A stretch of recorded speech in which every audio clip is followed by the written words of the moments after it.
अरे acid victim कह रहा हूँ। हाँ, जिसमें तुम धारा बता रहे 326। हाँ 326। आईपीसी 326 बता रहे थे। अच्छा बता रहा था क्या तुम्हें मैं?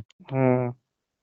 सुनो। उसमें चोट वोट के बारे में तो पहले 326 होते, तो एसिड वालों को भी 326 के अंतर्गत वो हाँ मिलती थी। तो उनको ज्यादा सजा मिलती नहीं थी, एक आध महीने में तो छूट फिर एक जाते लड़की ने केस करा के, ये तो तुम बता रहे थे। हैं। एक लड़की ने केस करा था फिर। सुनो तो सही स्टोरी पूरी। हम्म। तो भाई साहब एक आध महीने में छूट जाते थे, क्योंकि आपको पता हम्म। है जो लड़ाई झगड़े के केस होते हैं ना, उनमें जमानत मिल जाती है। हम्म। और भाई जिस आदमी के मुंह पे तेजाब गिरा है या जो जला दिया तुमने, उसको तुम एक दो महीने में छोड़ रहे हो, तो उसको न्याय थोड़ी मिला फिर। तो हम्म। ये केस हुआ था जिसपे वो छपाक मूवी नहीं बनी थी वो। हाँ हाँ। वो लड़की थी, क्या नाम था उसका, मैं नाम बोल रहा हूँ, अभी बताता हूँ आपको। Acid attack. हाँ ये थी Lakshmi. Lakshmi. Lakshmi versus union of India का केस था 2013 का। हम्म। तो भाई साहब उसमें सुप्रीम कोर्ट ने ये निर्देश दिया, गाइडलाइंस दी थी मतलब। हम्म। गाइडलाइंस में क्या क्या बोला गया? नंबर 1, खुले में एसिड नहीं बिकेगा। हम्म। एसिड किसी भी 18 साल से कम के बंदे को नहीं दिया जाएगा। हम्म। ठीक है। और जो एसिड विक्रेता होगा उसको एक रजिस्टर मेंटेन करना पड़ेगा, लॉक बुक कहा गया उसको। उसमें हम्म। उसमें पहचान पत्र संख्या सारी, कौन ले जा रहा है, उसके ले जाने का कारण है, उसकी आयु क्या है, सारा कुछ डिटेल उसमें रखनी पड़ेगी। हम्म। जो एसिड बेचेगा उसको लाइसेंस लेना पड़ेगा। हम्म। हर हर महीने एसडीएम को नोट वो बताना पड़ेगा कि इतना हमारा वो बिका, किस किस कौन कौन लेके गया। ठीक है। हम्म। एक आदमी की रेस्पॉन्सिबिलिटी होगी, जो मान लो एक कंपनी है तो उसमें एक आदमी की रेस्पॉन्सिबिलिटी फिक्स की जाएगी। ये नहीं है कि पूरी कंपनी को तुम, एक आदमी का काम यही होगा कि एसिड कहीं इधर उधर ना चला जाए। हम्म। कस्टडी एक आदमी में। ठीक है। और उसने बोला हम्म। कि जो ई मार्केट है ना, हम्म। उसमें जो कंपनी है जिसने, वो ये चेक करेगी कि उनको लाइसेंस मिला हुआ है जो एसिड बेच रहे हैं या नहीं बेच रहे, नहीं तो आप। अच्छा। हाँ। तो ये सारे उन्होंने गाइडलाइंस। दूसरा उसने कहा था कि जो एसिड अटैक विक्टिम है, उन हम्म। हॉस्पिटल में उनको फ्री मुफ्त में इलाज मिलेगा, अच्छा। या वो प्राइवेट हो या सरकारी हो। हम्म। ठीक है भाई साहब। और हम्म। और एक दो बेड उनके लिए रिजर्व रहेंगे इन प्राइवेट हॉस्पिटल। अच्छा। तो ये उनको राइट मिले हुए हैं प्राइवेट। हाँ। ठीक है भाई साहब। हम्म। और बता देता हूँ। हाँ। क्या कहते हैं, अरे यार एक चीज और थी। ट्रीटमेंट मैंने बता दिया था आपको, फ्री ट्रीटमेंट मिलेगा। हाँ हाँ हाँ। ये तो मैंने बता दिया। हाँ।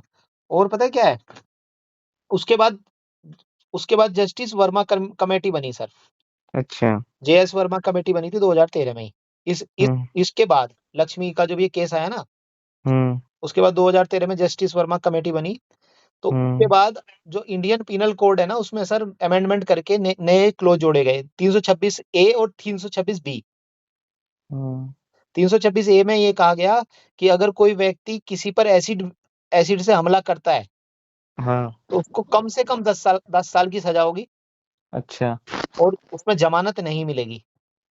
अच्छा। और तीसरी बात है, अगर 10 साल तो कम से कम है, उसको लाइफ इम्प्रिजनमेंट भी हो सकती है, उम्र कैद भी हो सकती है। अच्छा। और अगर उसने प्रयास किया एसिड फेंकने का और उस बंदे को एसिड एसिड लगा नहीं, हम्म। उसने फेंक के मारा लेकिन हम्म। वो बच गया, एसिड जाके कहीं और गिर गया, अगर हम्म। उसने ऐसा अटैक किया है तो उसमें भी जमानत नहीं मिलेगी, 5 साल की सजा फिर भी होगी कम से कम।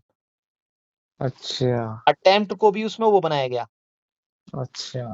तीसरी बात, अगर हॉस्पिटल वाले उसको वो नहीं करते हैं, इलाज करने से मना करते हैं, ट्रीटमेंट। हाँ ट्रीटमेंट करने से मना करते हैं, तो 1 साल की सजा सर उनको है। 166 बी जोड़ी गई आईपीसी में। अच्छा। तो पुलिस वाले अगर कंप्लेंट लिखने से मना करते हैं, हम्म। तो 166 ए जोड़ी गई, 2 साल की सजा पुलिस वाले को है। सबको जोड़ दिया। ठीक है। और 375 ए जोड़ी गई, हम्म। उसमें कंपनसेशन की बात की गई है, 15 दिन के अंदर 1 लाख मिलेगा, फिर अगले 15 दिन में 2 लाख मिलेगा, 3 लाख तो ये मिल गए। अच्छा। और अगर विक्टिम एक विक्टिम कंपनसेशन स्कीम चलाई जाएगी, उसके लिए एक फंड बनाया गया अलग से, लक्ष्मी फंड, उसमें 8 लाख का मुआवजा अलग से मिलेगा। हम्म। ठीक है। और जो भी उसका खर्चा होगा, अदालत का खर्चा होगा, हम्म। वो सब मिलेगा, फ्री ट्रीटमेंट होगा। अब क्या हो गया, फाइन, कंपनसेशन और फ्री ट्रीटमेंट। हम्म। ये जस्टिस वर्मा कमेटी की रिपोर्ट के बाद ये अमेंडमेंट आया। अच्छा। ठीक है। जस्टिस वर्मा। और भाई साहब, आईपीसी का मैंने बता ही दिया। हाँ, विक्टिम का रिहेबिलिटेशन होगा, काउंसलिंग वगैरह उसकी सब दी जाएगी उसको। ठीक है। और आपको मैं बताऊं, 2021 में 176 केस आए हैं, 2020 में 182 और 2019 में 149। भारत जो ना, हम्म। भारत में दिल्ली जो है, हाँ। एसिड, दिल्ली कह रहा हूँ, उत्तर प्रदेश हम्म। और पश्चिमी बंगाल, हम्म। एसिड अटैक के सबसे ज्यादा केसेस यहाँ पर होते हैं। उत्तर प्रदेश और पश्चिम बंगाल में। पश्चिमी बंगाल में। दूसरी बात, तीसरी बात सुनो सुनो। ठीक है। हेलो। हाँ हाँ, सुन रहा हूँ। सबसे ज्यादा केस कहाँ होते हैं? पश्चिमी बंगाल और उत्तर प्रदेश में। उत्तर प्रदेश में। और एसिड अटैक में ये होता है कि जब वो फेस पे फेंका जाता है तो आदमी की आंखें खराब हो जाती हैं, विजुअल इंपेयरमेंट भी हो गए। 31% केस में ऐसा पाएगा जिन पे एसिड अटैक से हमला हुआ, उनके 31% उसकी आंखें भी चली गई। अच्छा जी। साइकोलॉजिकल डिसऑर्डर तो होता ही है आदमी को। मेंटली भी हो जाता है, तो डिसेबल्ड भी हो जाते हैं। हाँ, और सोशल बिहेवियर भी उसका चेंज हो जाता है। दूसरा, हम्म। इसको right to person with disability act 2016 के अंदर डाला गया, इसको डिसेबिलिटी माना गया।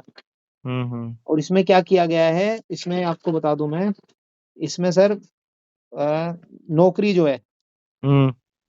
नौकरी में वो नहीं है।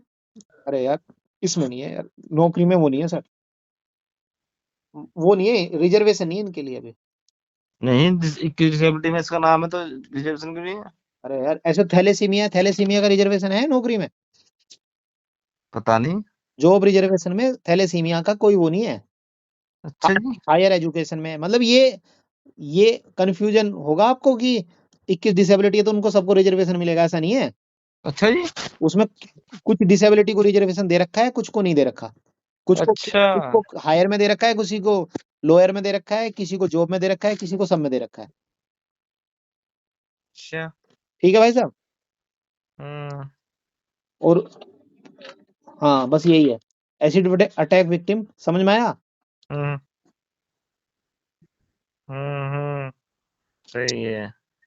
इतना तो नहीं पता होगा पहले एसिड नहीं अटैक। नहीं, मैं तो यही सोचता था कि 21 डिसेबिलिटी सबको ही मिलता होगा ना ना, नौकरी में रिजर्वेशन। नहीं नहीं, ऐसा नहीं है सर। ठीक है। अच्छा। पार्किंसन तो मैंने बता दिया था आपको। अभी मिला था। और बताऊं? डिनो। डिनो। क्या नाम था, डिनो जो इस हमारी सब फीलिंग विलिंग्स को वो करता है कंट्रोल। डोपामाइन। डोपामाइन। अब थैलेसीमिया के बारे में बताता हूँ तुम्हें। हाँ। थैलेसीमिया जो ना हम्म। सर, थैलेसीमिया दो प्रकार का होता है, एक अल्फा, एक बीटा। अच्छा। अल्फा थैलेसीमिया और बीटा। अल्फा थैलेसीमिया बहुत रेयर होता है। भारत में सिर्फ बीटा थैलेसीमिया पाया जाता है। अच्छा। तो अच्छा। इसलिए हमारा जो भारत में हम थैलेसीमिया की बात कर रहे होते हैं तो हमारा कंसर्न होता है बीटा से थैलेसीमिया से। अच्छा, तो बीटा पाए जाते हैं भारत में। सिर्फ भारत में बीटा ही पाए जाते हैं, थैलेसीमिया का कोई भी केस आज तक अल्फा का नहीं पाया गया। अच्छा, तो अल्फा ज्यादा वो है, रेयर। रेयर है बहुत ज्यादा। ठीक है। अब देखो, थैलेसीमिया में क्या होता है, जो आरबीसी होती है ना, हम्म। आदमी को आरबीसी चढ़ानी होती है सर। हम्म। तो हमारी ब्लड के तीन पार्ट होते हैं, एक आरबीसी होती है, एक प्लेटलेट्स होती है, एक प्लाज्मा होता है। तो हमें हम्म। प्लेटलेट्स नहीं चढ़ानी। प्लेटलेट्स तो आपको पता है मलेरिया वगैरह में चढ़ाते हैं। हाँ, ये तो डेंगू में चढ़ाते हैं प्लेटलेट्स तो। ठीक है। और प्लाज्मा भी नहीं चढ़ाना। डेंगू में चढ़ाते हैं ना, मलेरिया से कम। हाँ हाँ, मलेरिया डेंगू। हम्म। और आरबीसी, आरबीसी चढ़ानी होती है सर। लेकिन आरबीसी जब हम चढ़ देते हैं ना बॉडी में, तो उसके साथ डब्ल्यूबीसी भी चली जाती है, व्हाइट ब्लड सेल अच्छा। भी चली जाती है। तो हम्म।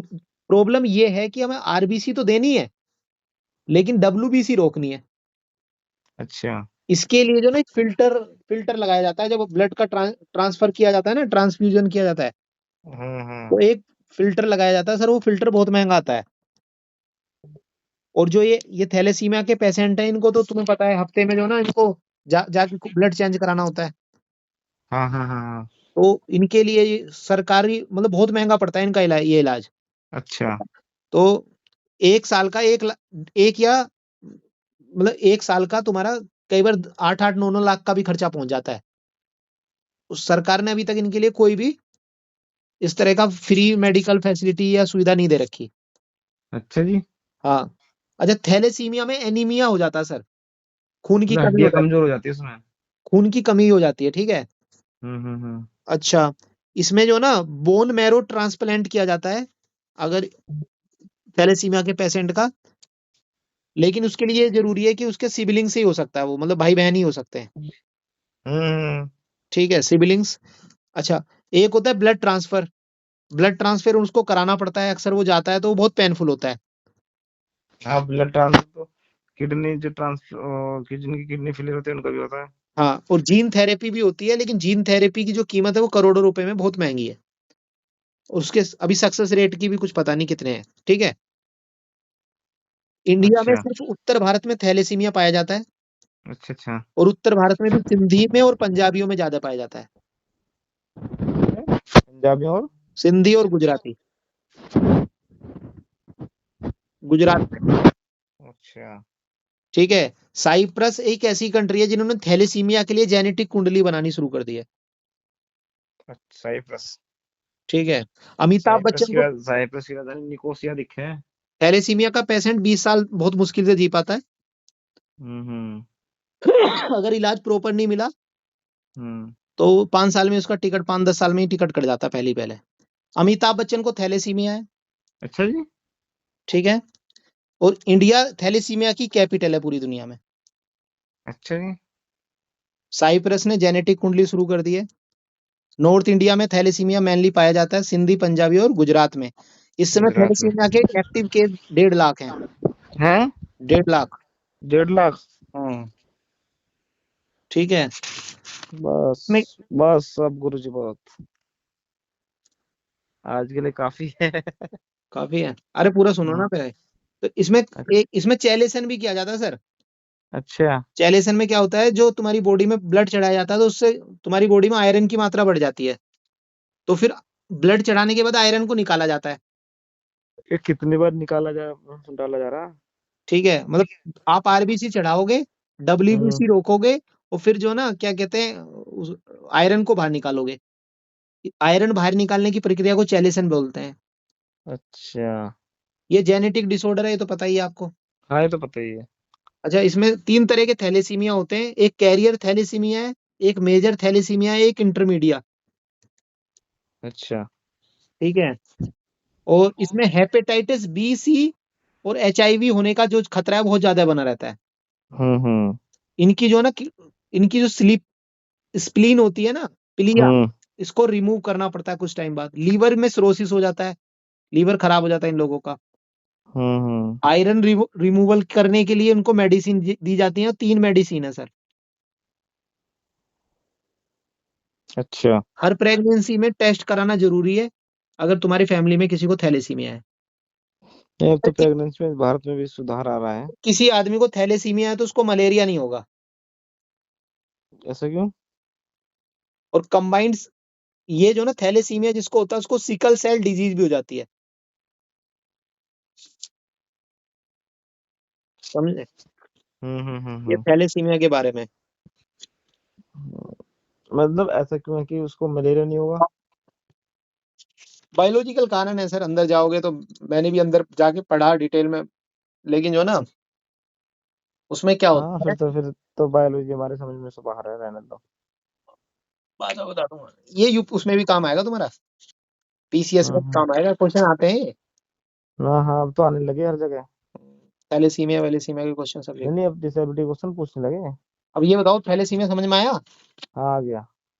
मतलब पहले से नॉलेज में कुछ हम्म। इंप्रूवमेंट हुआ? पहले से पार्किंसन में भी समझ में आया, थैलेसीमिया में भी समझ में आ गया। ठीक है।